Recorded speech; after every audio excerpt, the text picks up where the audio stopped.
नमस्कार। आज हामी दैलेखबाट आएको एउटा एकदमै रोमाञ्चक खबरमा केन्द्रित भएर कुरा गर्दैछौँ। यो खबरले त नेपालको ऊर्जा भविष्य नै बदल्न सक्ने एउटा ठूलो आशा जोगाएको छ। हामीसँग विभिन्न समाचार, विज्ञहरूसँगका कुराकानीका टिपोट अनि सरकारी रिपोर्टहरू पनि छन्। यिनकै आधारमा दैलेख ग्यास खोजको वास्तविकता के हो, यसको महत्त्व कति छ र भविष्य कस्तो होला भनेर गहिरो विश्लेषण गरौँ न। नमस्ते। यो खबर साँच्चै नै उत्साहजनक मात्रै होइन, यो त एउटा सम्भावित गेम चेन्जर नै हो भन्न सकिन्छ नेपालको लागि। दैलेखको त्यो भैरवी गाउँपालिकाको जलजले भन्ने ठाउँमा चिनिया प्राविधिक टोलीले 4 किलोमिटरभन्दा गहिरो ड्रिलिङ गरेपछि प्रारम्भिक अन्वेषणले जे देखाएको छ नि त्यो चानचुने छैन। एउटै कुवामा झन्डै 112 अर्ब घनमिटर प्राकृतिक मिथेन ग्यासको भण्डार। ओहो, 112 अर्ब घनमिटर? यो त सुन्दैमा कति ठूलो हो यो। यसलाई अलिकति सजिलोसँग बुझ्न सकिन्छ कि हाम्रो देशको आवश्यकताको हिसाबले कति हो यो? यसको 30% मात्रै पनि सफलतापूर्वक निकाल्न सकियो भने अहिले जुन हाम्रो ग्यास खपत छ नि त्यो दरले हेर्दा नेपाललाई करिब 50 वर्षसम्म पुग्छ। 50 वर्ष? त्यो पनि जम्मा 30%ले? हो, त्यतिले नै। अझ अर्को चाखलाग्दो कुरा के छ भने यो ग्यास 90% भन्दा बढी शुद्ध मिथेन CH4 हो। यसको मतलब के हो भने यसलाई प्रयोग गर्न सामान्य प्रशोधन गरे पुग्छ। त्यो पेट्रोलियम तेललाई जस्तो जटिल खालको महँगो रिफाइनरी चाहिँदैन।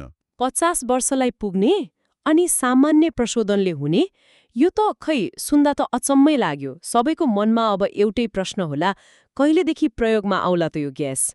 सरकारले त आगामी आर्थिक वर्षभित्रै उत्पादन र उपयोग सुरु गर्न निर्देशन दिएको भन्ने खबर पनि आयो। हेर्नुहोस्, सरकारी इच्छाशक्ति र निर्देशन त छिटो काम होस् भन्ने नै छ। त्यो एकदमै सकारात्मक हो। तर अब वास्तविक प्रक्रिया हेर्दा चिनिया टोलीले अन्तिम त्यो विस्तृत प्रतिवेदन आउँदो डिसेम्बर 2025 सम्म बुझाउने अपेक्षा छ। डिसेम्बर 2025 सम्म? हो। त्यसपछि एउटा महत्त्वपूर्ण चरण आउँछ, वेल टेस्टिङ भन्छन्, अर्थात् परीक्षण उत्पादन। त्यसले ग्यासको गुणस्तर कस्तो छ अनि दिनमा कति निकाल्न सकिन्छ भनेर यकिन गर्छ। यसमा करिब 75 दिन जति समय लाग्ने अनि खर्च चाहिँ करिब 65 करोड रुपियाँ लाग्ने अनुमान छ। भनेपछि डिसेम्बर 2025 पछि त्यो टेस्टिङ अनि त्यसको नतिजा सबै प्रक्रिया छिटो हुँदा पनि उत्पादन सुरु हुन अझै केही महिना त लाग्ने नै भयो। हो, केही समय लाग्छ, तर असम्भव चाहिँ छैन। पेट्रोलियम जस्तो जटिल पूर्वाधार यसलाई चाहिँदैन। त्यसैले ग्यास परियोजना तुलनात्मक रूपमा अलि छिटो हुन सक्छ। विज्ञहरू के भन्छन् भने यदि सबै काम योजना अनुसार भयो होइन अनि आवश्यक निर्णयहरू समयमै लियो र कुनै ठूला बाधा आएनन् भने त्यो परीक्षण उत्पादन सफल भएको 6 महिनाभित्रै व्यावसायिक उत्पादन सुरु हुन सक्ने सम्भावना पनि देखिन्छ। ल, यो त भयो कहिले आउला भन्ने कुरा। अब यसको महत्त्वबारे अलिक गहिरिएर कुरा गरौँ न। यो खोज नेपालका लागि किन यति धेरै महत्त्वपूर्ण छ त? यसले के परिवर्तन ल्याउन सक्छ? यसको महत्त्व त वास्तवमा बहुआयामिक छ। देशको अर्थतन्त्र र जनजीवनमा यसले ठूलो प्रभाव पार्न सक्छ। पहिलो र सबैभन्दा ठूलो त आर्थिक फड्कोको सम्भावना नै हो। सोच्नुहोस् न, हामी अहिले वार्षिक करिब 3 खरब रुपियाँ बराबरको पेट्रोलियम पदार्थ र खाना पकाउने ग्यास आयात गर्छौँ। 3 खरब? यो त ठूलै रकम हो नि। ठूलो रकम हो। अब यो ग्यासले त्यसलाई बिस्तारै प्रतिस्थापन गर्न थालेपछि यो ठूलो रकम देश बाहिरिनबाट रोकिन्छ। अर्को कुरा, ग्यासमा मात्रै राज्यले वार्षिक करिब 11 अर्ब रुपियाँ अनुदान दिइरहेको छ। त्यो पैसा बचत हुन्छ। यसले के गर्छ त भन्दा विदेशी मुद्रा सञ्चित बढाउँछ। वर्षौंदेखि हाम्रो अर्थतन्त्रलाई पिरोलेको त्यो व्यापार घाटा त्यो कम गर्न मद्दत गर्छ। अनि नयाँ रोजगारीका अवसरहरू पनि त सिर्जना हुन्छन् नि। हो नि। 3 खर्बको आयात घटाउने, 11 अर्ब अनुदान बचाउने, रोजगारी सिर्जना गर्ने अनि अर्को महत्त्वपूर्ण पक्ष भारतसँगको त्यो ऊर्जापरण निर्भरता पनि त घट्ने भयो होइन त? एकदमै सही कुरा।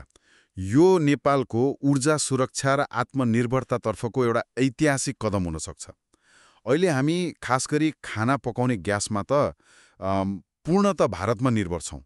यो निर्भरता घट्नु रणनीतिक हिसाबले पनि निकै महत्त्वपूर्ण छ। अनि अर्को कुरा, यो ग्यास त बहुउपयोगी छ। घरको चुलोमा, कि पाइपलाइनबाट कि सिलिन्डरबाट, गाडीहरूमा सीएनजीको रूपमा, उद्योगहरूमा इन्धनको रूपमा, बिजुली उत्पादनमा समेत प्रयोग गर्न सकिन्छ। अनि यो डिजल पेट्रोल भन्दा त तुलनात्मक रूपमा सफा इन्धन पनि हो।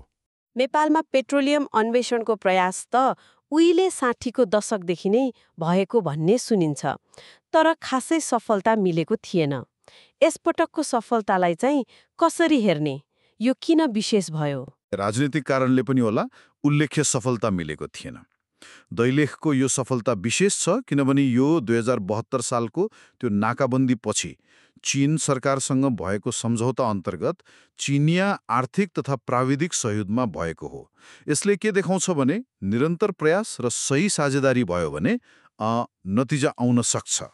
अनि दैलेखको सम्भावना यति 112 अर्ब घनमिटरमा मात्रै सीमित हो त कि अझै धेरै छ? होइन, यो त सुरुवात मात्रै हुन सक्छ। अहिले जहाँ ग्यास भेटियो नि त्यो संरचना वरपर नै अरू 3वटा सम्भावित भण्डार क्षेत्र पनि पहिचान भएका छन्। समग्र दैलेख क्षेत्रमा प्रारम्भिक भूगर्भिक अनुमान अनुसार 430 अर्ब घनमिटरसम्म ग्यास हुन सक्ने अनुमान छ। कति?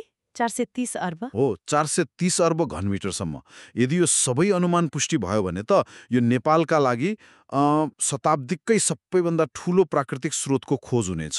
ओहो, सुन्दैमा उत्साह लाग्ने कुरा। त्यसो भए यो सबै कुरालाई छोटकरीमा भन्नुपर्दा यसको समग्र सन्देश के हो त? यसको निचोड के हो भने दैलेखको ग्यास खोज केवल एउटा समाचार मात्रै होइन।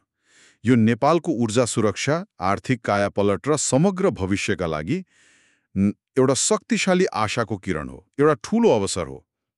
यसका साथै नवलपरासीको त्यो धौवादी फलाम खानीबाट पनि 2085 सालभित्र उत्पादन सुरु गर्ने लक्ष्य छ नि। यसले के सङ्केत गर्छ भने नेपाल प्राकृतिक स्रोत उपयोगको एउटा नयाँ युगमा प्रवेश गर्न लागेको छ। साँच्चै निकै आशलाग्दो चित्र देखिन्छ। निश्चित रूपमा। तर अवसरसँगै चुनौतीहरू पनि हुन्छन्। अबको मुख्य प्रश्न र सायद राष्ट्रिय बहसको विषय पनि के हुनुपर्छ भने यो जुन अमूल्य राष्ट्रिय सम्पत्ति छ यसको उत्खनन, प्रशोधन र वितरण राष्ट्रिय हितलाई सर्वोपरि राखेर कति छिटो, कति कुशलतापूर्वक, कति पारदर्शी र कति न्यायोचित ढङ्गले गर्न सकिन्छ। हो, त्यो महत्त्वपूर्ण प्रश्न हो। यसको सफल व्यवस्थापनले देशको मुहार कति चाँडो फेर्न सक्छ भन्ने कुरा अब आगामी दिनका नीति, निर्णय र कार्यान्वयनमा भर पर्नेछ। आगामी दिनहरू साँच्चीकै निर्णायक हुनेछन्। यसमा हामी सबैले ध्यान दिनुपर्छ।